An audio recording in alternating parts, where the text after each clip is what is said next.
찰싹, 찰싹 소리가 금속 난간 사이로 퍼진다. 박도윤은 계단 그림자에 숨어 그 장면을 본다. 회색 수트를 입은 남자의 손바닥. 69세 장인 최만석의 뺨. 왼쪽이 붓다. 투명한 고글이 바닥에 떨어진다. 굴러간다. 장인은 고개를 숙인다. 등이 굽는다. 도윤의 손에서 흰 봉투가 떨어진다. 바나나 우유가 계단을 굴러 내려간다. 파란 뚜껑이 반짝인다. 4년. 목요일마다 봉투를 들고 왔던 4년. 그 4년 동안 장인은 무엇을 참아왔는가? 도윤의 몸속 어딘가에서 무언가가 끊어진다. 그는 숨을 들이마신다. 그리고 계단을 오른다. 발소리를 죽이지 않는다. 또렷하게, 천천히, 옥상을 향해. 1. 목요일의 봉투. 부산 서면의 목요일 저녁은 언제나 비슷하게 시작됩니다. 해가 기울면 골목 사이로 바다 냄새가 섞인 바람이 불어옵니다. 박도윤은 퇴근길에 편의점에 들러 흰 봉투 하나를 집어듭니다. 계산대 옆 볼펜을 빌려 봉투 한 면에 짧게 씁니다. 아버님, 오늘도 평안하세요. 글씨는 반듯하지만 서두르지 않습니다. 그리고 냉장고에서 바나나 우유 2개를 꺼내 봉투에 담습니다. 파란 뚜껑이 가벼운 소리를 내며 부딪힙니다. 도윤은 지하철 대신 골목버스를 탑니다. 사람들이 빽빽이 선 차 안에서 봉투를 조심스럽게 품에 안습니다. 2 정거장을 지나 주차타워 앞에서 내립니다. 금속 프레임이 7층까지 쌓아 올린 건물이 저녁 하늘을 배경으로 서 있습니다. 차들이 올라가고 내려오는 소리, 타이어가 철판을 밟는 소리, 난간을 흔드는 바람 소리가 섞입니다. 이곳은 시끄럽지만 익숙합니다. 도윤은 이 소리들 속에서 매주 목요일을 보냅니다. 도윤아 왔나? 입구 부스 안에서 장인 최만석이 반사봉을 내려놓으며 웃습니다. 60대 후반의 얼굴이지만 허리는 곧습니다. 해양소방대 구조대장을 지낸 사람의 자세입니다. 은퇴 후 아내를 먼저 보내고 홀로 살다가 작년에 이 일을 시작했습니다. 야간 관리자. 저녁 6시부터 새벽 2시까지 차들을 정리하고 민원을 받고 출입을 관리합니다. 바나나 우유 또 사왔네. 자꾸 이러지 말라니까. 괜찮습니다. 제가 좋아서 하는 일이에요. 도윤은 봉투를 건네며 웃습니다. 장인은 봉투를 받아들지만 표정이 잠깐 굳습니다. 그러다 금방 웃음으로 덮습니다. 도윤은 그 짧은 순간을 놓치지 않습니다. 무언가 다릅니다. 지난주까지는 없던 무게가 장인의 어깨 어딘가에 얹혀 있습니다. 괜찮으세요? 응, 괜찮아. 나이 들면 다 이래. 장인은 반사봉을 다시 집어들고 옥상 쪽으로 걸어갑니다. 걸음이 평소보다 무겁습니다. 도윤은 뒤를 따라가지 않고 잠시 멈춥니다. 부스 안 테이블 위에 놓인 장인의 가방이 보입니다. 가방 옆으로 파스 냄새가 희미하게 납니다. 팔이나 어깨를 다쳤을 때 쓰는 것입니다. 도윤은 35입니다. 부산 공립중학교에서 음악을 가르칩니다. 주말에는 청소년 합창단을 지휘합니다. 고등학교 때 시작한 유도는 1단까지 땄지만 지금은 거의 하지 않습니다. 아내 최수연은 분만실 간호사입니다. 작년에 아이를 낳고 산후우울증이 왔습니다. 퇴원과 재입원을 반복하다 지금은 장기 치료 중입니다. 도윤의 하루는 학교와 아이와 병원과 장인을 오가며 돌아갑니다. 목요일 저녁만큼은 아무리 바빠도 이곳에 들립니다. 봉투는 단순한 선물이 아닙니다. 장인이 혼자가 아니라는 신호입니다. 누군가 기억하고 있다는 표시입니다. 도윤은 그것을 말로 설명하지 않습니다. 봉투와 우유와 짧은 문구로 충분합니다. 장인도 묻지 않습니다. 받아들이고 웃습니다. 그것으로 족합니다. 그런데 오늘은 다릅니다. 도윤은 계단을 따라 천천히 올라갑니다. 2층, 3층을 지나며 주차된 차들 사이를 봅니다. 어둠이 내리면서 타워 안의 조명이 하나씩 켜집니다. 형광등 빛이 금속 프레임을 따라 반사됩니다. 5층쯤 올라가자 위쪽에서 목소리가 들립니다. 고성입니다. 어제도 말했죠? 내 차 앞에 물 튀기지 말라고. 차갑고 날카로운 목소리입니다. 도윤은 발을 멈춥니다. 죄송합니다. 조심하겠습니다. 장인의 목소리입니다. 작고 낮습니다. 사과가 반복됩니다. 도윤은 계단 그림자에 서서 옥상 쪽을 봅니다. 회색 수트를 입은 남자가 장인 앞에 서 있습니다. 오진혁? 이 건물 4층과 5층을 임대에 쓰는 개발사 대표입니다. 지역에서 이름이 알려진 사람입니다. 그는 장인을 내려다보며 말을 이어갑니다. 조심하겠습니다가 아니라 하지 마세요. 해야죠. 대체 몇 번을 말해야 알아듣습니까? 예, 알겠습니다. 반사봉이 바닥을 긁는 소리가 납니다. 장인이 뒤로 물러서는 소리입니다. 오진혁이 한 걸음 더 다가섭니다. 그리고 팔을 들어 올립니다. 평평한 손이 허공을 가릅니다. 손바닥이 장인의 뺨을 때립니다. 딱 소리가 금속 난간 사이로 퍼집니다. 도윤의 손에서 봉투가 미끄러져 떨어집니다. 바나나 우유가 계단 위를 굴러갑니다. 파란 뚜껑이 돌면서 반짝입니다. 도윤은 봉투를 보지 않습니다. 장인을 봅니다. 투명한 고글이 바닥에 미끄러져 나갑니다. 장인이 고개를 숙입니다. 도윤의 몸속 어딘가에서 무언가가 끊어집니다. 소리 없이 그러나 명확하게 그는 숨을 한 번 크게 들이마십니다. 그리고 계단을 올라갑니다. 발소리를 죽이지 않습니다. 또렷하게 천천히 옥상을 향해 걸어갑니다. 목요일의 봉투가 뒤에 남습니다.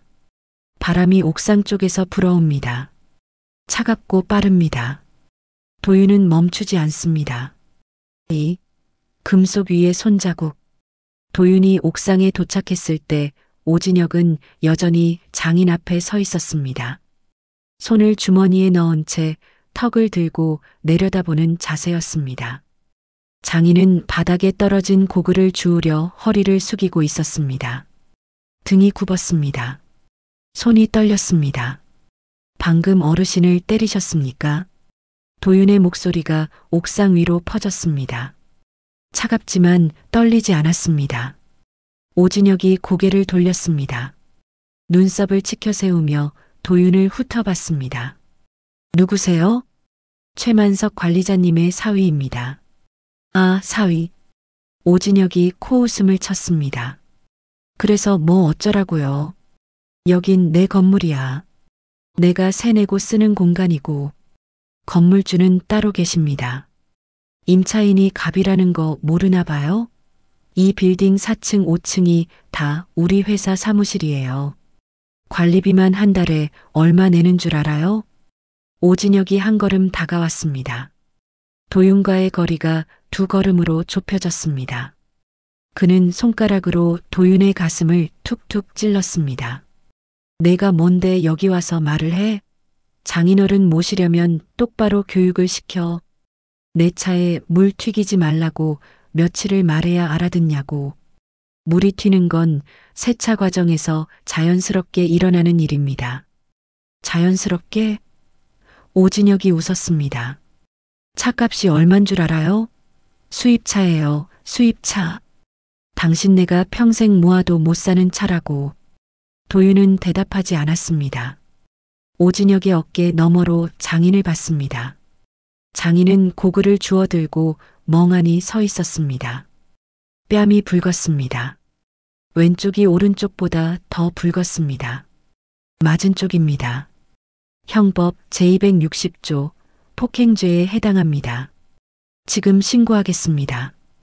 도윤이 주머니에서 휴대폰을 꺼냈습니다. 오진혁의 표정이 굳었습니다. 그러다 다시 웃었습니다. 비웃음이었습니다. 신고 해봐요.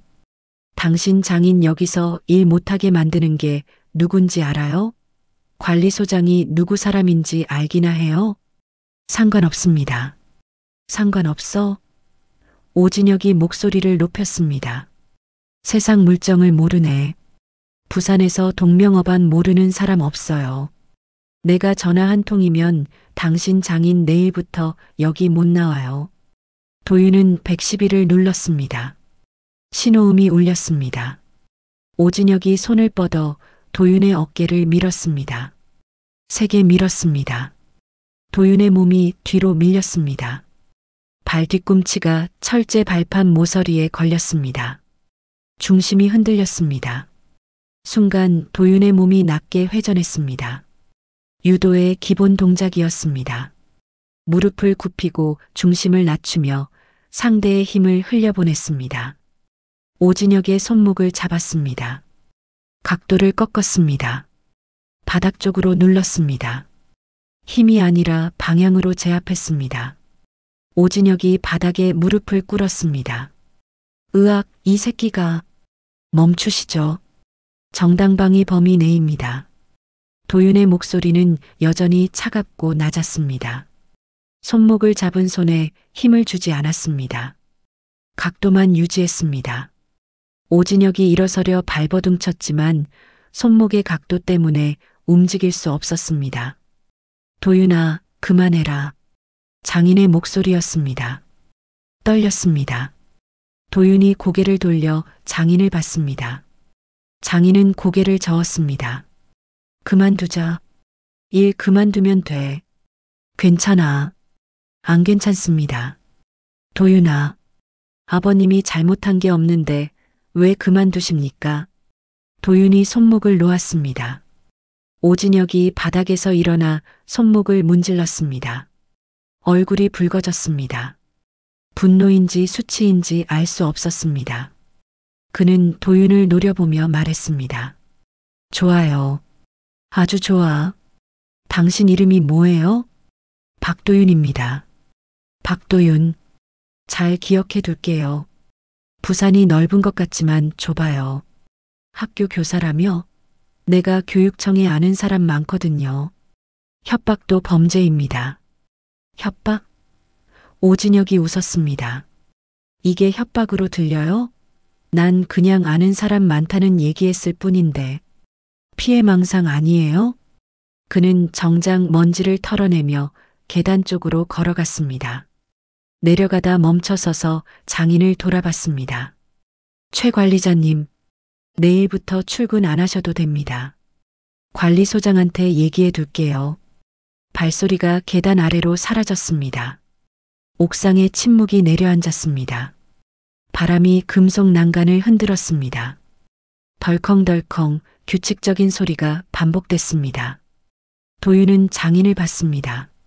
장인은 여전히 고글을 손에 쥐고 서 있었습니다. 아버님, 집에 가자, 도윤아. 경찰에 신고해야 합니다. 됐어. 장인이 고개를 저었습니다. 신고하면 뭐 달라지겠니? 저 사람 말대로야. 힘 있는 사람이 이기는 세상이야. 아닙니다. 도윤아. 장인의 목소리가 낮아졌습니다. 너 수연이 걱정해야지. 애 걱정해야지. 괜히 나 때문에 너까지 일 그르치면 어떻게 하냐? 일 안 그릅니다. 세상이 그렇게 호락호락하지 않아. 장인이 부스 쪽으로 걸어갔습니다. 등이 굽어 보였습니다. 팔을 만졌습니다. 어깨를 돌렸습니다. 움직임이 부자연스러웠습니다. 도윤은 그 뒷모습을 보며 알았습니다. 오늘이 처음이 아니라는 것을. 지난주의 주저함, 파스 냄새, 무거운 걸음, 모든 것이 연결됐습니다. 아버님, 언제부터였습니까? 장인이 걸음을 멈췄습니다. 대답하지 않았습니다. 얼마나 오래 참으셨습니까? 도윤아, 말씀해 주십시오. 장인이 천천히 돌아섰습니다. 얼굴에 그늘이 내려앉아 있었습니다. 입술이 떨렸습니다. 그러다 작게 웃었습니다. 쓸쓸한 웃음이었습니다. 2주쯤 됐다. 차 세차하다가 물이 튀었거든. 실수였어. 그런데 저 사람이 화를 내더라고. 처음엔 말로만 했어. 조심하라고.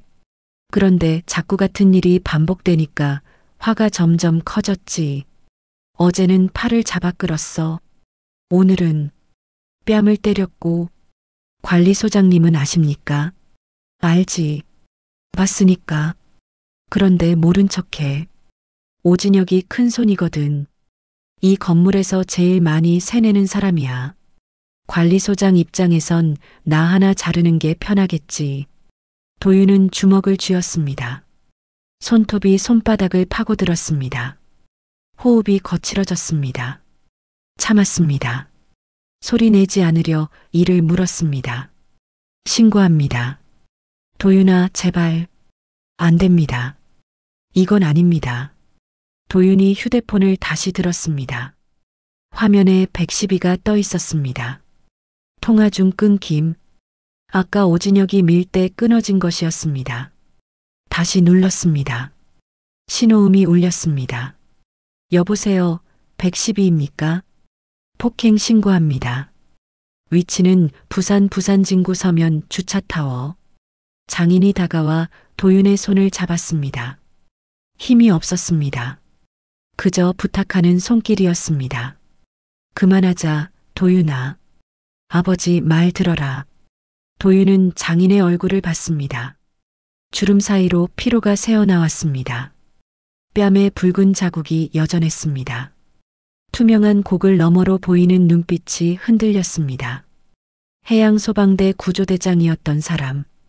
바다에서 사람을 구해냈던 사람. 그 사람이 지금 옥상 위에서 주저앉고 있었습니다. 아버님, 괜찮아. 나 혼자 사는 사람이야. 여기 아니어도 다른 데서 일하면 돼. 그런데 너는 달라. 가족이 있잖아. 수연이도 있고 애도 있고 선생님이잖아. 너는 괜히 나 때문에 너까지. 아버님도 가족입니다. 도윤의 목소리가 끊어졌습니다. 눈시울이 뜨거워졌습니다. 참았습니다. 눈을 감았습니다. 깊게 숨을 들이마셨습니다. 장인의 손이 자신의 손 위에 얹혀 있는 것을 느꼈습니다. 떨리는 손이었습니다. 전화기 너머로 목소리가 들렸습니다. 신고자님 계십니까? 도윤은 눈을 떴습니다. 장인을 봤습니다. 장인은 고개를 저었습니다. 도윤은 입술을 깨물었습니다. 그리고 천천히 말했습니다. 예, 계속 신고하겠습니다. 폭행 사건입니다. 장인의 얼굴이 굳었습니다. 손이 떨어졌습니다. 그는 몇 걸음 뒤로 물러섰습니다. 그리고 난간에 기댔습니다. 고개를 떨어뜨렸습니다. 도윤은 신고를 마쳤습니다. 순찰차가 15분 안에 도착한다고 했습니다. 전화를 끊고 장인 옆에 섰습니다. 둘은 말이 없었습니다. 바람만 금속을 흔들었습니다. 저 아래 거리에서 차 소리가 들렸습니다. 사람들의 웃음소리가 희미하게 올라왔습니다. 세상은 여전히 돌아가고 있었습니다. 도윤은 생각했습니다. 장인이 옳은지도 모른다고. 세상은 힘 있는 사람 편이라고. 신고한들 달라질 게 있을까? 오진혁의 인맥, 돈, 지역 내 영향력. 그 앞에서 자신이 할 수 있는 일이 무엇인가? 교사 한 명, 사위 한 명이 바꿀 수 있는 것이 있을까? 그러나 동시에 알았습니다. 포기하면 안 된다는 것을. 여기서 물러서면 장인은 평생 그 뺨을 기억하며 살 것이라는 것을. 아니, 이미 살아왔을지도 모른다는 것을. 세상이 그렇다고 받아들이며 참으며 자신을 지우며. 아버님, 제가 끝까지 하겠습니다. 장인은 대답하지 않았습니다. 다만 난간을 잡은 손에 힘을 주었습니다. 손등에 핏줄이 튀어나왔습니다. 그는 여전히 고개를 들지 않았습니다. 멀리서 사이렌 소리가 들렸습니다. 점점 가까워졌습니다. 파란 불빛이 주차타워 아래를 밝혔습니다. 도윤은 계단 쪽으로 걸어갔습니다. 장인은 여전히 난간에 기대 서 있었습니다. 등이 작아 보였습니다. 도윤은 계단을 내려가며 생각했습니다. 이것이 시작이라고, 길고 험한 시작이라고, 그리고 혼자일 수 없다는 것도, 증거가 필요하고 증인이 필요하고 절차가 필요하다는 것을. 오진혁의 말대로 세상은 좁을지 모릅니다. 그러나 도윤은 믿었습니다. 좁은 세상 안에도 옳은 사람이 있다고, 함께할 사람이 있다고. 순찰차 문이 열렸습니다. 경찰관 2명이 내렸습니다. 도윤은 그들을 향해 걸어갔습니다. 목요일의 봉투는 여전히 계단 어딘가에 남겨져 있었습니다. 3. 증거의 목소리들. 경찰은 현장을 확인하고 진술을 받았습니다. 도윤과 장인, 그리고 관리소장까지 불렀습니다. 관리소장은 마지못해 올라왔습니다. 50대 중반의 남자였습니다. 배가 나왔고 얼굴에 땀이 맺혀 있었습니다. 경찰관이 물었습니다. 오진혁 씨가 최만석 씨를 폭행하는 장면을 목격하셨습니까? 글쎄요, 잘 모르겠는데요. CCTV는 확인 가능합니까? 그게 오늘 점검 중이라 녹화가 안 됐어요. 도윤이 관리소장을 봤습니다. 소장은 시선을 피했습니다. 경찰관이 메모하며 말했습니다. 그럼 일단 피해자와 신고자 진술을 기록하겠습니다. 가해자 오진혁 씨는 출석 요구하겠습니다. 출석 요구요? 관리소장이 끼어들었습니다. 그게 꼭 필요한가요? 오 대표님은 바쁜 분이시고 이런 일로 경찰서까지 가시는 건 좀. 폭행 사건입니다. 당연히 출석해야죠. 경찰관의 목소리는 단호했습니다. 관리소장은 입술을 깨물었습니다. 그러다 도윤을 흘끔 봤습니다. 눈빛에 원망이 섞여 있었습니다. 경찰이 떠나고 옥상은 다시 조용해졌습니다. 관리소장이 장인에게 다가왔습니다. 최 관리자님, 이거 원만하게 합의 보시는 게 어떻겠습니까? 합의요? 오 대표님이 사과하시면 되잖아요. 굳이 경찰까지 개입시키면 서로 불편하고 관리자님도 여기서 계속 일하셔야 하는데 계속 일할 수 있습니까? 도윤이 물었습니다. 관리소장이 도윤을 봤습니다. 표정이 굳었습니다. 그건 오 대표님 의향에 달렸죠. 폭행 가해자의 의향에 피해자의 고용이 달려있다는 말씀입니까? 아니, 그게 아니라. 그럼 뭡니까? 관리소장은 대답하지 못했습니다. 얼굴이 붉어졌습니다. 그는 헛기침을 하며 계단으로 향했습니다. 내려가다 멈춰서서 말했습니다. 내일부터 출근 안 하셔도 됩니다. 일단은요. 발소리가 사라졌습니다. 장인은 난간에 기댄 채 움직이지 않았습니다. 도윤은 그 옆에 섰습니다. 아무 말도 하지 않았습니다. 바람만 불었습니다. 다음 날 아침 도윤은 학교에 조퇴계를 냈습니다. 합창단 연습을 다른 교사에게 부탁하고 주차타워로 향했습니다. 장인에게는 알리지 않았습니다. 부스에는 주간 관리자가 앉아 있었습니다. 이현숙, 60대 중반의 여자였습니다. 짧은 머리에 안경을 썼고 태블릿을 들여다보고 있었습니다. 안녕하세요. 최만석 관리자님의 사위 박도윤입니다. 이현숙이 고개를 들었습니다. 안경 너머로 도윤을 봤습니다. 표정이 굳었습니다. 알아요. 어젯밤 일. 혹시 CCTV 영상 확인 가능합니까? 소장님이 녹화 안 됐다고 했잖아요. 사실입니까? 이현숙은 대답하지 않았습니다. 시선을 태블릿으로 돌렸습니다. 손가락이 화면을 더듬었습니다. 무언가를 고민하는 표정이었습니다.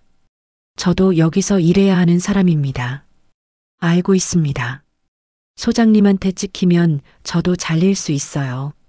그렇겠죠. 도윤은 더 이상 말하지 않았습니다. 부탁하지도 않았습니다. 다만 서 있었습니다. 이현숙은 태블릿을 내려놓고 한숨을 쉬었습니다. 최 관리자님 좋은 분이세요.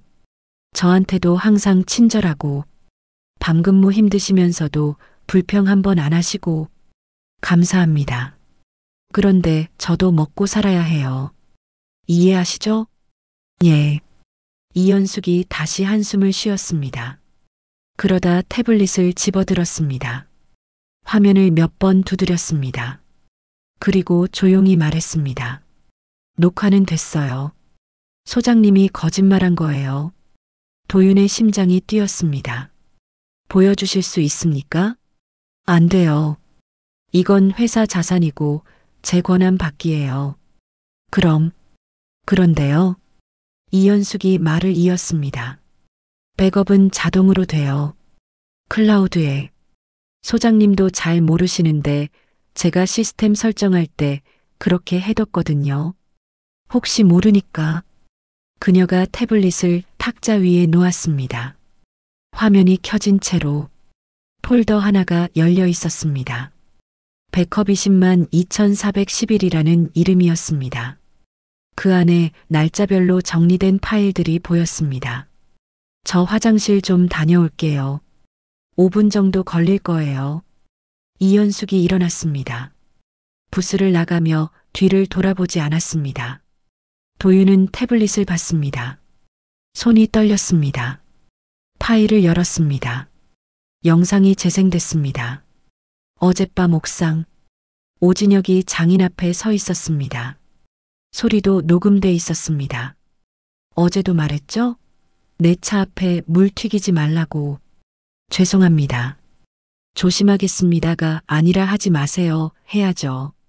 그리고 손이 올라갔습니다. 뺨을 때렸습니다. 딱 소리가 선명했습니다. 도윤은 숨을 참았습니다. 계속 봤습니다. 자신이 올라오는 장면까지, 대화가 오가는 장면, 오진혁이 도윤의 어깨를 미는 장면, 도윤이 손목을 제압하는 장면, 모든 것이 녹화돼 있었습니다. 도윤은 파일을 자신의 휴대폰으로 전송했습니다. 이메일로도 보냈습니다. 클라우드에도 올렸습니다. 여러 곳에 복사했습니다. 그리고 폴더를 더 확인했습니다. 지난 2주간의 영상도 있었습니다. 하나씩 열어봤습니다. 11월 1일, 오진혁이 장인의 팔을 잡아 끄는 장면. 11월 4일, 장인의 어깨를 떠미는 장면. 11월 7일, 욕설을 퍼붓는 장면.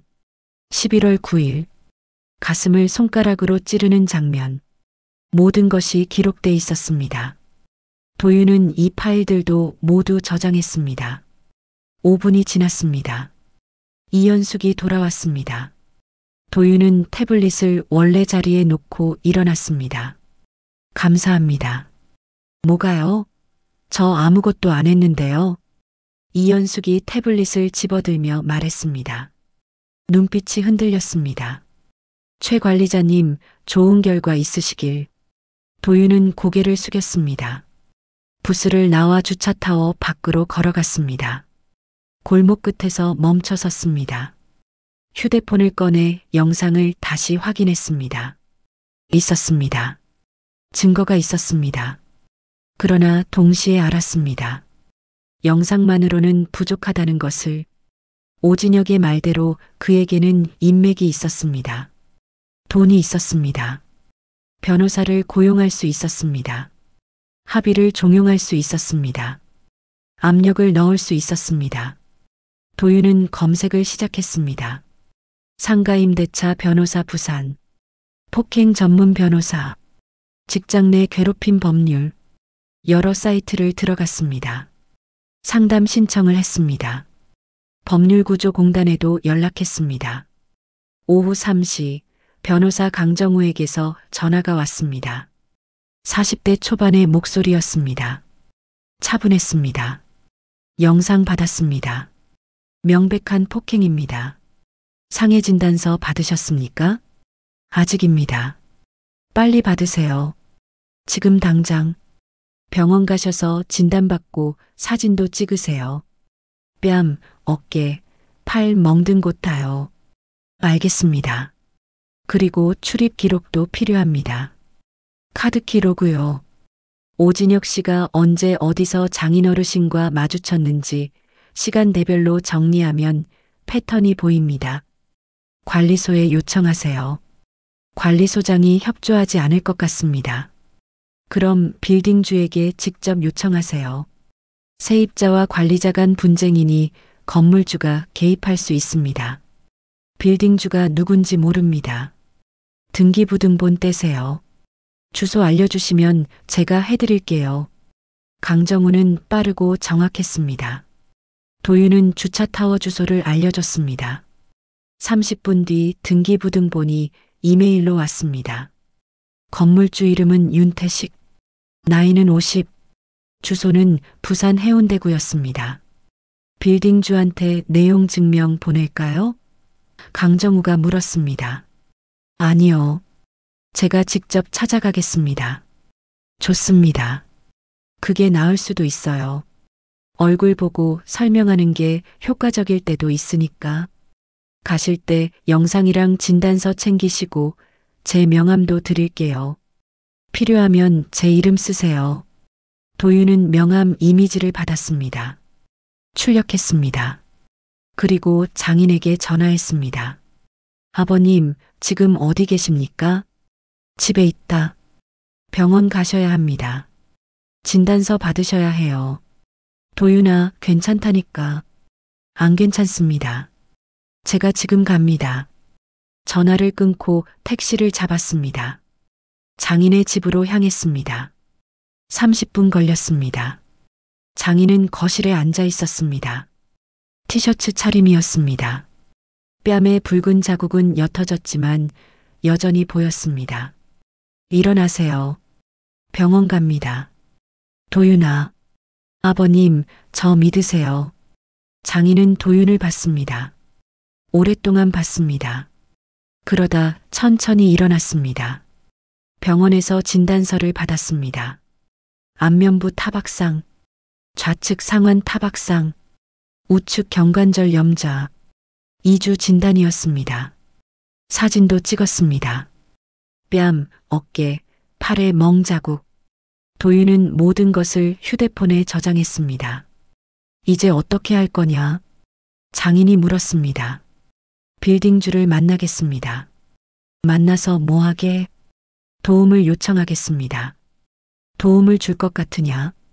그 사람도 돈 받고 새 놓은 건데 해봐야 알 수 있습니다. 도윤은 해운대로 향했습니다. 등기부등본에 적힌 주소였습니다. 빌딩이 아니라 주택이었습니다. 3층짜리 단독주택. 대문 앞에서 벨을 눌렀습니다. 인터폰 너머로 목소리가 들렸습니다. 누구세요? 서면 주차타워 건물주 윤태식 씨 계십니까? 긴급한 일로 찾아왔습니다. 잠시 침묵이 흘렀습니다. 그러다 문이 열렸습니다. 50대 남자가 나왔습니다. 키가 크고 어깨가 넓었습니다. 얼굴에 흉터가 있었습니다. 목 아래부터 팔까지 화상 자국이 보였습니다. 무슨 일입니까? 저는 주차타워 야간 관리자 최만석의 사위 박도윤입니다. 건물 내에서 폭행 사건이 발생했습니다. 윤태식의 표정이 굳었습니다. 폭행이요? 예. 세입자 오진혁이 관리자 최만석을 반복적으로 폭행했습니다. 증거 영상과 진단서가 있습니다. 도윤이 휴대폰을 꺼내 영상을 보여줬습니다. 윤태식은 화면을 봤습니다. 표정이 점점 굳어갔습니다. 뺨 맞는 장면에서 입술을 깨물었습니다. 영상이 끝나자 그는 고개를 들었습니다. 관리소장은 알고 있습니까? 목격했습니다만 방관했습니다. CCTV는요? 소장이 녹화 안 됐다고 거짓말했습니다. 주간 관리자가 백업한 파일로 확보했습니다. 윤태식이 한숨을 쉬었습니다. 이마를 짚었습니다. 최만석? 그분 성함이 최만석이라고 했습니까? 예. 혹시 전에 해양소방대에 계셨습니까? 도윤은 멈칫했습니다. 어떻게 아십니까? 윤태식의 눈빛이 흔들렸습니다. 그는 목의 흉터를 만졌습니다. 천천히 말했습니다. 2001년이었습니다. 다대포에서 화재가 났어요. 제가 거기 갇혔었죠. 연기 때문에 정신을 잃었는데 구조대가 저를 끌어냈습니다. 구조대장 이름이 최만석이었어요. 도윤의 가슴이 뛰었습니다. 확실합니까? 확실합니다. 병원에서 깨어났을 때 대장님이 병실에 오셨어요. 괜찮냐고 물으시면서 저는 감사하다고 했죠. 그런데 대장님은 그냥 웃으시더라고요. 당연한 일이라고. 그게 마지막이었습니다. 윤태식이 문을 열었습니다. 들어오세요. 얘기 더 해야겠습니다. 거실에 앉아 차를 마셨습니다. 윤태식은 영상을 다시 봤습니다. 여러 번 봤습니다. 그리고 진단서를 확인했습니다.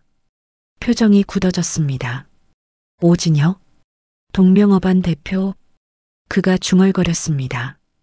4층, 5층 전체를 임대한 사람이죠. 계약금만 5천만 원 넣었어요. 알고 계셨습니까? 사람은 몰랐습니다. 계약은 관리소장이 알아서 했으니까. 그런데 이런 일이 벌어지고 있었다니. 윤태식이 휴대폰을 들었습니다. 전화를 걸었습니다. 관리소장, 나 윤태식이야. 지금 당장 주차타워로 나와. 30분 안에. 안 나오면 해고야. 전화를 끊고 도윤을 받습니다. 같이 가시죠. 정리할 게 있습니다. 두 사람은 주차타워로 향했습니다. 윤태식의 차였습니다. 고급 세단이었습니다. 그러나 그는 말이 없었습니다. 창밖을 보며 생각에 잠겼습니다. 도윤도 조용히 있었습니다. 주차타워에 도착했을 때 관리소장이 이미 와 있었습니다. 얼굴에 땀이 맺혀 있었습니다. 윤태식이 차에서 내렸습니다. 소장이 다가왔습니다. 사장님, 무슨 일입니까? 출입 기록 내놔. 지난 한 달치. 예. 갑자기 왜요? 필요해서 그래. 카드키 로그, CCTV 영상 다. 그게 개인정보라서. 내 건물이야. 내가 요청하는데 뭐가 문제야? 소장은 입술을 깨물었습니다. 그러다 붓으로 들어가 자료를 출력했습니다. 윤태식이 받아들고 확인했습니다. 오진혁의 출입 시간과 장인의 근무 시간이 겹치는 날들이 표시돼 있었습니다. 11월 들어 거의 매일이었습니다. 왜 보고 안 했어? 윤태식이 물었습니다. 뭐요? 폭행? 직장 내 괴롭힘? 관리소장으로서 조치해야 할 의무 있었잖아. 저는 몰랐습니다. 목격했다며. 도윤이 끼어들었습니다. 소장의 얼굴이 하얗게 질렸습니다. 그게 큰일은 아닌 것 같아서. 뺨 맞는 게 큰일 아니야? 윤태식의 목소리가 높아졌습니다. 사람이 맞는데 큰일 아니야? 소장은 대답하지 못했습니다. 고개를 떨어뜨렸습니다. 오 대표님이 중요한 고객이라서. 그래서 방관했어? 죄송합니다. 윤태식이 한숨을 쉬었습니다. 그는 주머니에서 명함을 꺼냈습니다. 변호사 명함이었습니다. 내일부터 출근 안 해도 돼. 해고야. 부당해고 소송하고 싶으면 해. 이 변호사한테 연락해. 소장의 얼굴이 일그러졌습니다. 항변하려다 말았습니다. 그는 고개를 숙이고 부스를 나갔습니다. 발소리가 멀어졌습니다. 윤태식이 도윤을 받습니다. 오진혁, 계약 해지할 겁니다. 특약 조항 위반이에요. 건물 내 질서 유지 의무. 이거 어기면 즉시 해지 가능해요. 감사합니다. 아니에요. 제가 해야 할 일을 한 겁니다. 그리고 윤태식이 말을 멈췄습니다. 목의 흉터를 다시 만졌습니다. 최만석 대장님한테 전해주세요. 늦었지만 은혜 갚겠다고. 다음 달부터 시설안전 이사로 모시겠습니다. 야간 근무는 여기까지예요. 도윤의 눈시울이 뜨거워졌습니다. 참았습니다. 고개를 숙였습니다. 감사합니다. 정말 감사합니다. 윤태식이 옥상으로 올라갔습니다. 도윤도 따라 올라갔습니다. 저녁 바람이 불었습니다. 윤태식은 난간의 기대 바다 쪽을 봤습니다. 멀리 불빛들이 반짝였습니다.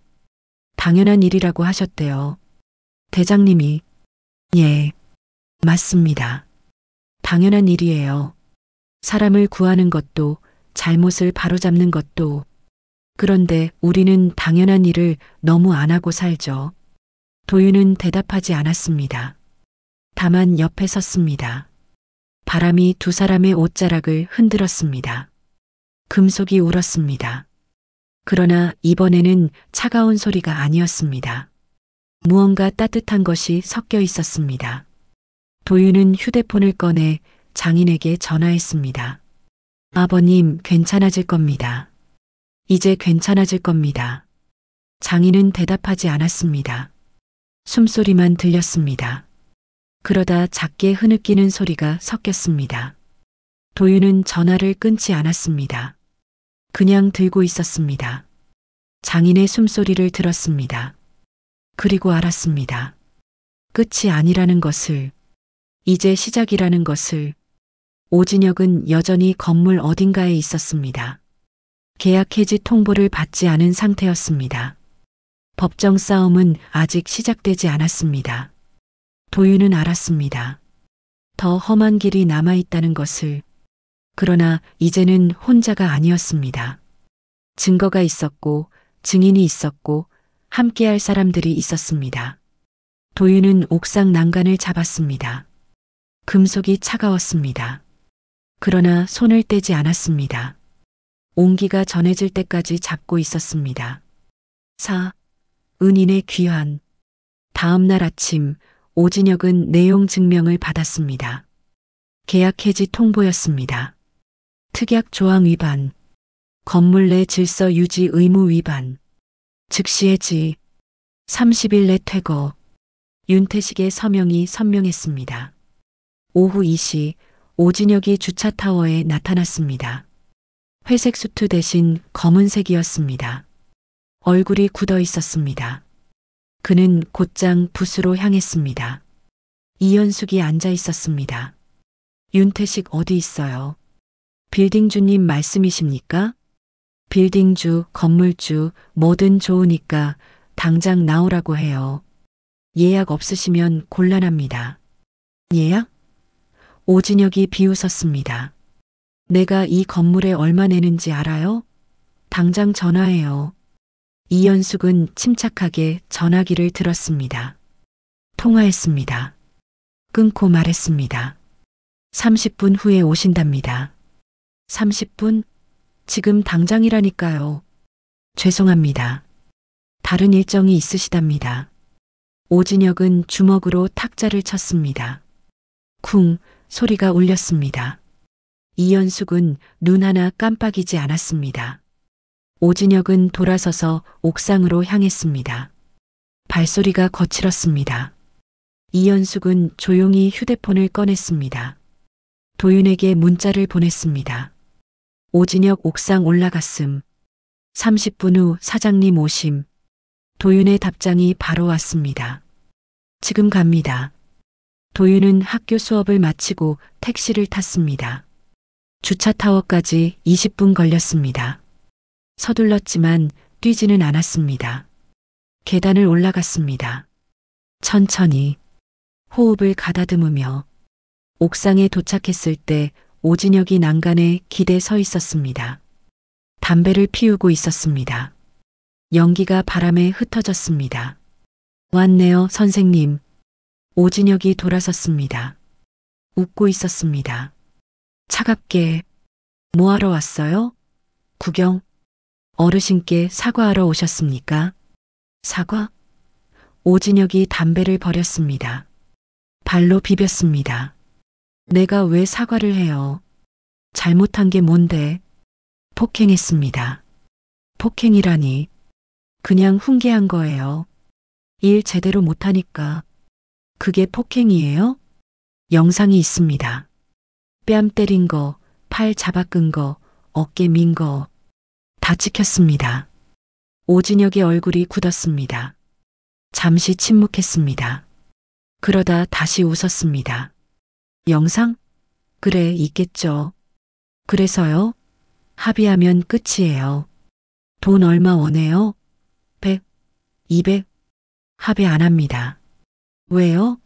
가난하면서 왜 돈을 안 받아요?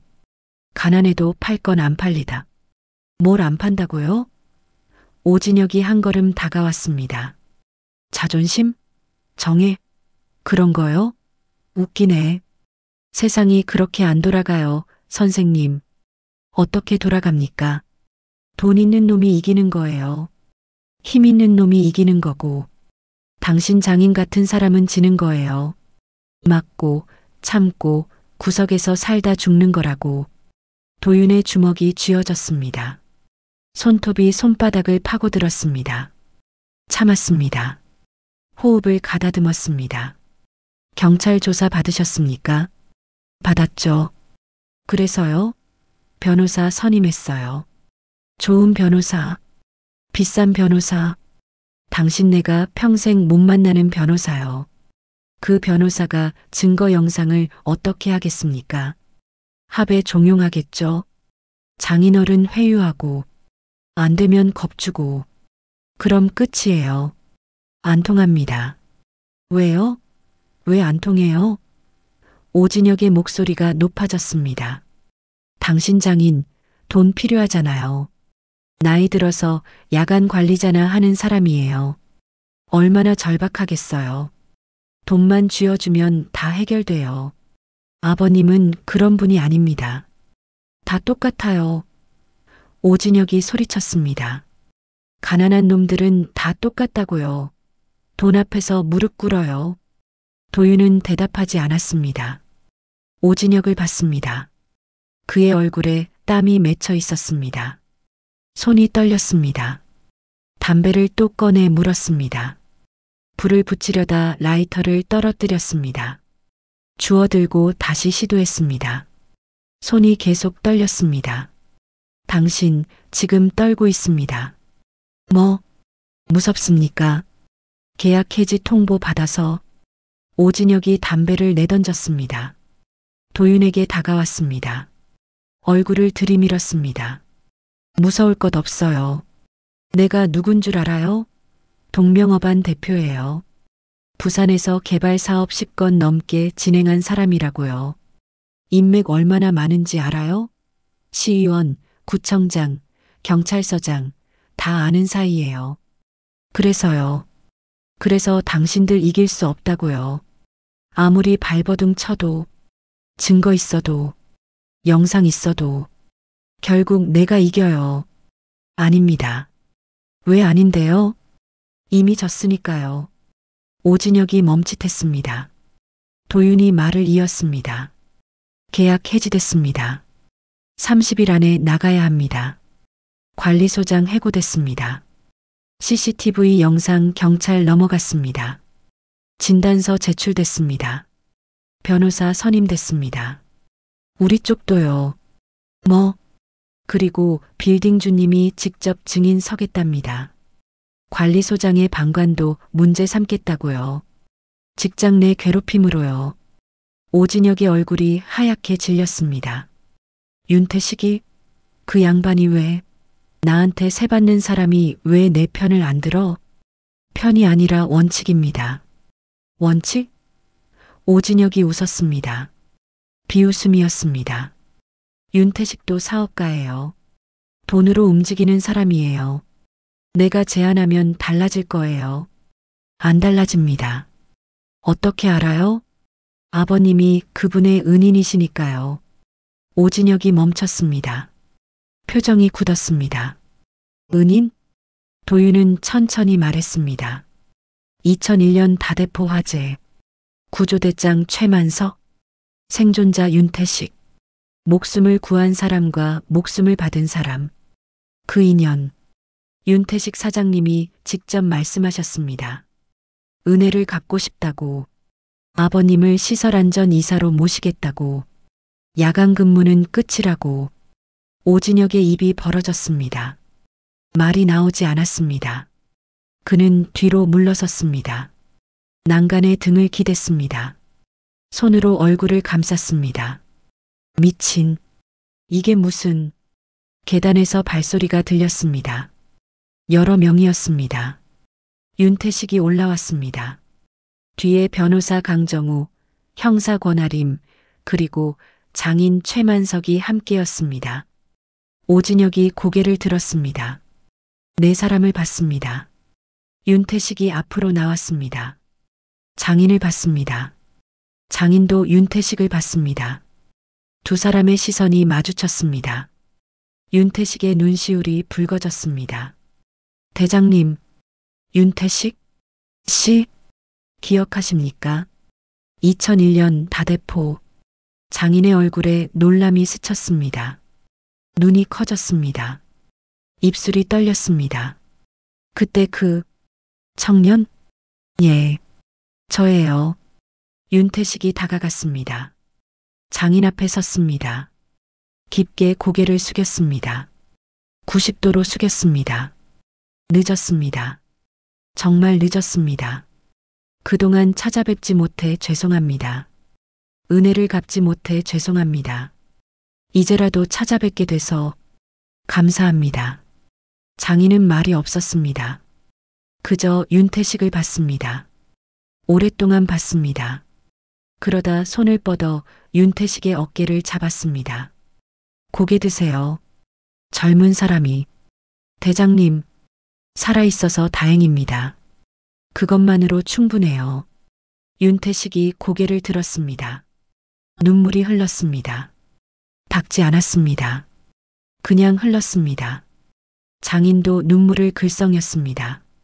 두 사람은 말없이 서 있었습니다. 오진혁이 난간에서 떨어져 나왔습니다. 뒤로 물러섰습니다. 계단 쪽으로 향했습니다. 형사 권아림이 앞을 막았습니다. 오진혁 씨, 출석 요구 받으셨죠? 조사 일정 잡혀 있습니다. 알아요. 갈게요. 가면 되잖아요. 구속영장 청구 예정입니다. 뭐? 권아림이 서류를 꺼냈습니다. 상습 폭행, 협박, 직장 내 괴롭힘. 증거 충분합니다. 증인도 확보됐고요. 도주 우려 있다고 판단됩니다. 도주? 내가 왜 도주를 해요? 사업장도 여기 있고 집도 여기 있는데. 사업장은 계약 해지됐습니다. 30일 내 퇴거입니다. 윤태식이 말했습니다. 그리고 다른 건물주들한테도 연락했어요. 서면 일대 건물주 모임이 있거든요. 오진혁 씨 임대 안 받기로 했답니다. 오진혁의 얼굴이 일그러졌습니다. 무슨 권리로 그래요? 그게 카르텔 아니에요? 불법이잖아요. 불법 아닙니다. 강정우가 끼어들었습니다. 임대인에게는 계약 상대 선택권이 있어요. 폭행 전력 있는 사람과 계약 안 하는 건 정당한 권리입니다. 이건 음모예요. 집단 괴롭힘이라고요. 집단 괴롭힘은 당신이 한 거예요. 윤태식의 목소리가 낮아졌습니다. 최만석 대장님한테 2주 동안 매일. 그건. 오진혁이 말을 잃었습니다. 그건 일 때문에. 실수가 반복돼서. 실수는 용서할 수 있어요. 장인이 입을 열었습니다. 그런데 폭력은 안 돼요. 사람을 때리는 건 실수가 아니에요. 선택이에요. 오진혁이 장인을 봤습니다. 입술을 떨었습니다. 최 관리자님, 제가 잘못했습니다. 사과할게요. 진심으로. 그러니까 합의해 주세요. 제발. 안 됩니다. 왜요? 왜 안 돼요? 돈 드릴게요. 얼마든지. 1천만 원? 2천? 얼마 원하세요? 장인은 고개를 저었습니다. 돈 문제가 아닙니다. 그럼 뭔데요? 원칙이에요. 장인이 천천히 말했습니다. 사람을 때리면 처벌받아야 해요. 당연한 거예요. 그게 세상이 돌아가는 방식이에요. 당연한 게 어딨어요. 세상은 힘으로 돌아간다고요. 아니에요. 도윤이 말했습니다. 절차로 돌아갑니다. 증거로 돌아가고요. 당신은 그걸 몰랐을 뿐입니다. 오진혁이 주저앉았습니다. 바닥에 무릎을 꿇었습니다. 손으로 얼굴을 감쌌습니다. 어깨가 떨렸습니다. 끝이야. 다 끝났어. 권아림이 다가갔습니다. 수갑을 꺼냈습니다. 일어나세요. 동행해야 합니다. 기다려요. 제발. 변호사한테 전화 좀 하게 해주세요. 조사실에서 하세요. 수갑이 채워졌습니다. 찰칵 소리가 났습니다. 오진혁이 일어났습니다. 비틀거렸습니다. 권아림이 팔을 잡아 지탱했습니다. 계단으로 내려갔습니다. 발소리가 점점 멀어졌습니다. 옥상에 침묵이 내려앉았습니다. 바람만 불었습니다. 금속이 울었습니다. 그러나 이번에는 다른 소리였습니다. 무겁지 않았습니다. 차갑지 않았습니다. 윤태식이 장인에게 말했습니다. 대장님, 다음 달부터 시설안전 이사로 모시겠습니다. 야간 근무 아닙니다. 오전 9시부터 오후 6시까지 주말 쉬시고 급여는 지금보다 2배입니다. 그럴 필요 없어요. 필요 있습니다. 제가 원합니다. 대장님 옆에서 배우고 싶습니다. 건물 안전관리, 사람 관리 다요. 제발 받아주십시오. 장인은 윤태식을 봤습니다. 오랫동안 봤습니다. 그러다 고개를 끄덕였습니다. 알겠습니다. 그럼 제가 열심히 하겠습니다. 감사합니다. 두 사람이 악수했습니다. 윤태식의 손이 떨렸습니다. 장인의 손이 그것을 감쌌습니다. 단단하게, 따뜻하게. 도윤은 그 장면을 봤습니다. 가슴이 뜨거워졌습니다. 눈시울이 붉어졌습니다. 참았습니다. 그러나 눈물이 흘렀습니다. 닦지 않았습니다. 그냥 흘렀습니다. 강정우가 다가왔습니다. 법정까지 가야 할 겁니다. 오진혁 측에서 항소할 테니까요. 길어질 수 있어요. 괜찮습니다. 증인 출석도 여러 번 필요할 거고요. 다 하겠습니다. 강정우가 웃었습니다. 좋습니다. 이기겠습니다. 반드시. 네 사람은 옥상을 내려갔습니다. 계단을 천천히 내려갔습니다. 도윤과 장인이 마지막이었습니다. 장인이 멈춰 섰습니다. 도윤을 봤습니다. 도윤아. 예, 아버님. 고맙다. 아닙니다. 아니야. 정말 고마워. 장인의 목소리가 떨렸습니다. 너 아니었으면 나 그냥 참고 살았을 거야. 맞고 참고 그렇게. 그런데 내가 포기 안 하더라. 그래서 나도 포기 안 했어. 아버님도 포기 안 하셨습니다. 처음부터요. 아니야. 포기했었어. 진작에. 그런데 너 보고 다시 생각했지. 당연한 일을 포기하면 안 되는구나. 사람이 사람답게 사는 게 당연한 거구나. 장인이 도윤의 어깨를 잡았습니다. 힘이 있었습니다. 떨리지 않았습니다. 좋은 사위 뒀다. 좋은 아버님 만났습니다. 두 사람이 웃었습니다. 계단을 내려갔습니다. 나란히. 발소리가 겹쳤습니다. 주차타워 밖으로 나왔습니다. 저녁 바람이 불었습니다. 바다 냄새가 났습니다. 차가웠지만 따뜻했습니다. 도윤은 생각했습니다. 아직 끝나지 않았다고. 법정이 남아있고 싸움이 남아있다고. 그러나 이미 이겼다고. 가장 중요한 것을 지켰다고. 사람의 존엄을, 당연한 권리를, 포기하지 않는 마음을. 목요일이 다가오고 있었습니다. 도윤은 다시 봉투를 살 것입니다. 바나나 우유를 넣을 것입니다. 짧은 문구를 쓸 것입니다. 그러나 이번에는 다를 것입니다. 주차타워가 아니라 장인의 집으로 갈 것입니다. 가족들과 함께 저녁을 먹을 것입니다. 수연도 퇴원할 것입니다. 아이도 웃을 것입니다. 봉투는 계속될 것입니다. 그러나 의미가 달라질 것입니다. 외로움의 신호가 아니라 연결의 표시로, 참음의 기록이 아니라 함께함의 약속으로 도윤은 하늘을 올려다봤습니다. 별이 떠오르고 있었습니다. 희미했지만 분명했습니다. 그는 알았습니다. 어둠 속에서도 빛은 있다고, 찾으려 하면 보인다고, 포기하지 않으면 닿는다고. 금속 타워가 뒤에 남았습니다. 그러나 이제는 차갑지 않았습니다. 온기가 스며들고 있었습니다. 천천히 그러나 확실하게. 당연한 일의 온도. 법정은 예상보다 빨리 끝났습니다. 오진혁의 변호사는 합의를 제안했지만 장인은 거절했습니다. 증거는 명확했습니다. CCTV 영상, 진단서, 출입 기록, 증인 진술. 오진혁은 할 말이 없었습니다. 1심에서 실형이 선고됐습니다. 징역 8개월. 집행유예 없이. 법정을 나서는 오진혁의 얼굴은 무너져 있었습니다. 도윤은 그 모습을 보며 아무 감정도 느끼지 못했습니다. 분노도 동정도 아니었습니다. 다만 담담했습니다. 절차가 작동했다는 사실만 확인했습니다. 당연한 일이 당연하게 처리됐다는 것. 그것으로 충분했습니다. 겨울이 왔습니다. 부산의 겨울은 바람이 세찼습니다. 바다에서 불어오는 바람은 옷깃을 파고들었습니다.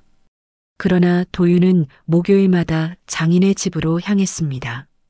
봉투를 들고, 바나나 우유를 넣고, 짧은 문구를 쓰고, 아버님, 오늘은 아이가 처음으로 할아버지라고 말했어요. 장인의 집 거실은 따뜻했습니다. 보일러가 잘 돌아갔습니다. 장인은 이제 시설안전 이사였습니다. 월급은 2배가 됐고 야간 근무는 없었습니다. 주말에는 쉬었습니다. 얼굴에 혈색이 돌았습니다. 어깨에 긴장이 풀렸습니다. 수연도 퇴원했습니다. 산후 우울증은 천천히 나아지고 있었습니다.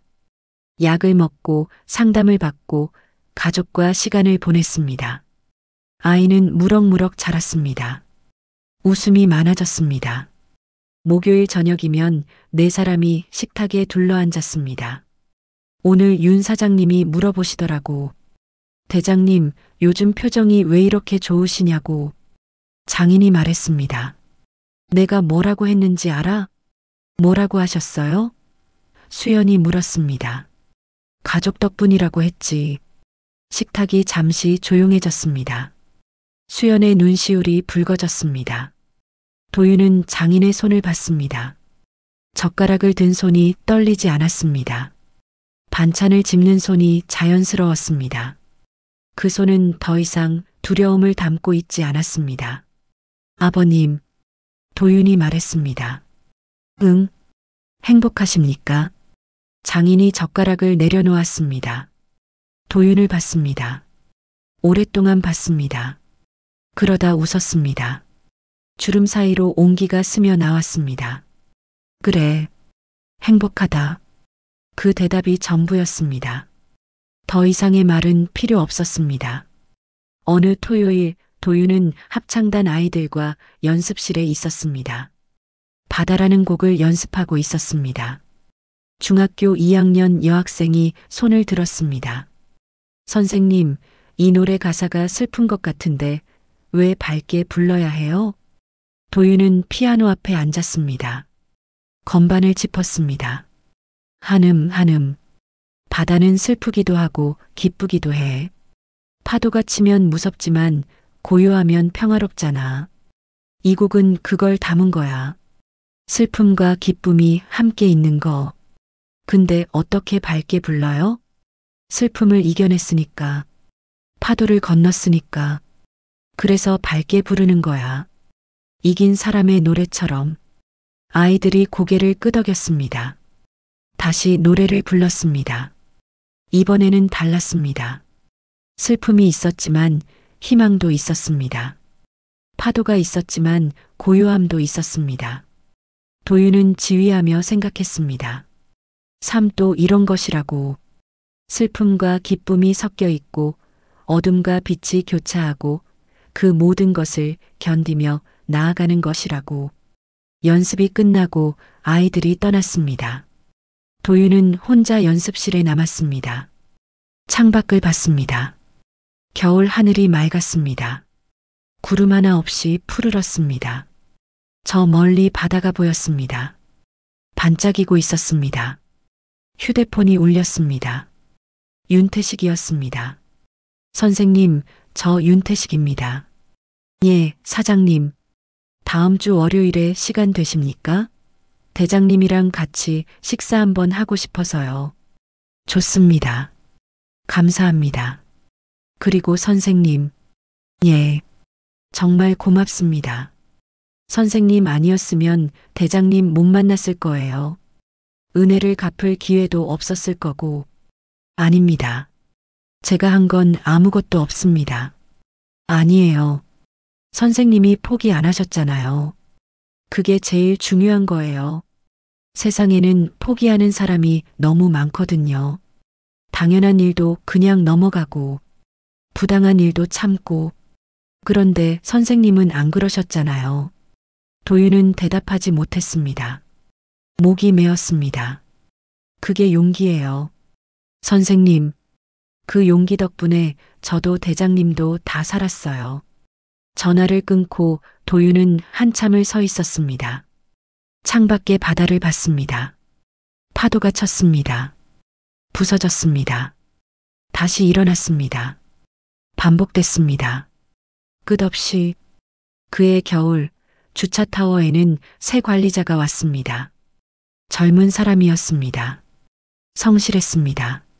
장인은 가끔 들러 조언을 했습니다. 일하는 방법, 사람 대하는 방법, 어려움이 왔을 때 대처하는 방법. 새 관리자는 장인을 존경했습니다. 이연숙은 여전히 주간 관리자였습니다.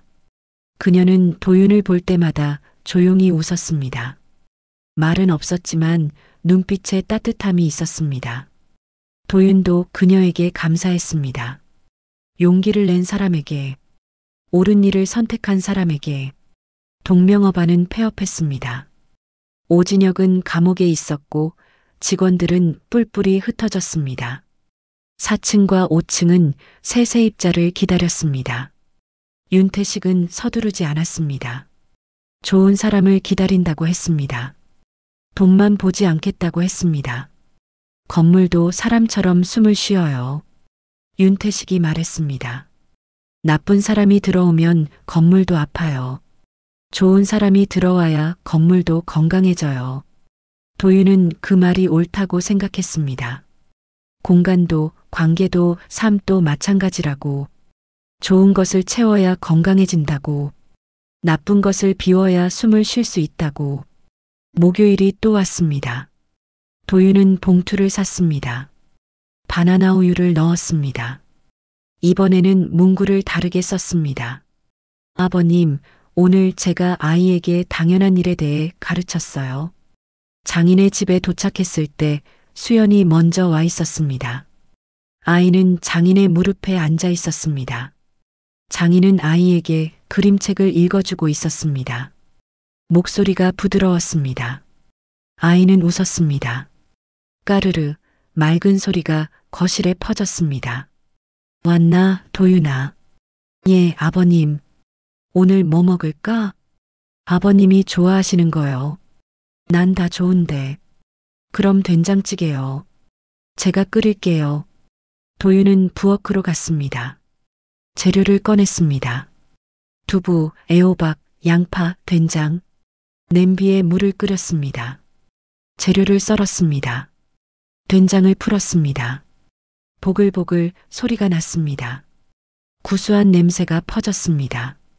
거실에서 아이의 웃음소리가 들렸습니다. 수연의 목소리도 들렸습니다. 장인의 낮은 웃음도 들렸습니다. 도윤은 국자를 저으며 생각했습니다. 이것이 행복이라고, 거창한 것이 아니라고, 당연한 것들이 당연하게 지켜질 때 오는 것이라고. 저녁 식사가 끝나고 네 사람은 거실에 앉았습니다. 텔레비전은 켜지 않았습니다. 그냥 이야기를 나눴습니다. 오늘 있었던 일, 내일 할 일, 사소한 것들. 그러나 그 사소함이 소중했습니다. 도윤아, 장인이 말했습니다. 예. 너 덕분에 내가 많이 배웠다. 제가요? 응. 당연한 일을 당연하게 해야 한다는 것. 잘못된 것 앞에서 침묵하면 안 된다는 것. 나이 들어서 배우네. 아버님이 저한테 더 많이 가르쳐 주셨어요. 뭘? 견디는 법요. 포기하지 않는 법. 장인이 웃었습니다. 주름이 깊어졌지만 따뜻했습니다. 우리 서로 배운 거네. 그런 것 같습니다. 밤이 깊었습니다.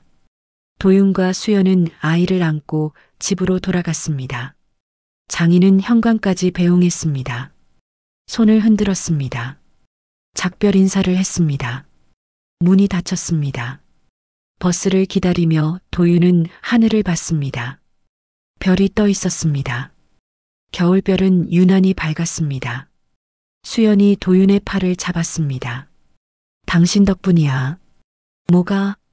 아버지가 웃으시는 거, 우리가 이렇게 있는 거, 다. 도윤은 대답하지 않았습니다. 다만 수연의 손을 잡았습니다. 아이는 품에서 잠들어 있었습니다. 세 사람은 조용히 서 있었습니다. 버스가 왔습니다. 올라탔습니다. 창밖으로 주차 타워가 보였습니다. 멀리서 불이 켜져 있었습니다. 금속 프레임이 반짝였습니다. 도윤은 그것을 보며 생각했습니다. 차가웠던 금속이 이제는 따뜻하다고. 당연한 일을 포기하지 않으면 세상도 조금씩 따뜻해진다고. 천천히 그러나 확실하게. 버스가 달렸습니다. 도시의 불빛들이 스쳐 지나갔습니다. 사람들이 살고 있었습니다. 각자의 삶을 살고 있었습니다. 어떤 이는 싸우고, 어떤 이는 참고, 어떤 이는 포기하고, 어떤 이는 견디고 있었습니다. 도윤은 그들에게 말하고 싶었습니다. 포기하지 말라고, 당연한 것을 당연하게 요구하라고, 절차를 믿으라고, 증거를 모으라고, 함께할 사람을 찾으라고. 그러나 말하지 않았습니다. 다만 살아갈 것입니다. 그렇게 사는 것으로 보여줄 것입니다. 목요일마다 봉투를 들고 가족과 저녁을 먹고 합창단 아이들을 가르치고 당연한 일을 당연하게 지키며 그것이 도윤이 할 수 있는 전부였습니다. 그리고 그것으로 충분했습니다. 집에 도착했습니다. 문을 열었습니다. 불을 켰습니다. 아이를 침대에 눕혔습니다. 이불을 덮었습니다. 수연은 샤워를 했습니다. 도윤은 거실에 앉아 차를 마셨습니다. 따뜻했습니다. 휴대폰에 메시지가 왔습니다. 장인이었습니다. 오늘도 고맙다. 잘 자거라. 도윤은 답장을 보냈습니다. 아버님도 편히 주무세요. 다음 주 목요일에 또 뵙겠습니다. 메시지를 보내고 도윤은 창밖을 봤습니다. 어둠이 내렸지만 불빛들이 있었습니다. 집집마다 불이 켜져 있었습니다. 사람들이 살고 있었습니다. 그 안에서 누군가는 행복하고 누군가는 고통스럽고 누군가는 싸우고 누군가는 포기하고 있었습니다. 도윤은 생각했습니다. 자신도 그 중 하나라고. 특별하지 않다고. 다만 포기하지 않았을 뿐이라고. 그리고 그것만으로도 무언가 달라졌다고. 장인의 얼굴에서, 수연의 웃음에서, 아이의 목소리에서, 주차타워의 금속에서 당연한 일은 당연하게 지켜져야 합니다. 그것이 세상이 돌아가는 방식입니다. 도윤은 그것을 믿었습니다. 앞으로도 믿을 것입니다. 목요일마다 봉투를 들고 바나나 우유를 넣고 짧은 문구를 쓰며 그리고 기억할 것입니다. 당연한 일을 포기하지 않으면 도시의 금속도 온기를 가진다는 것을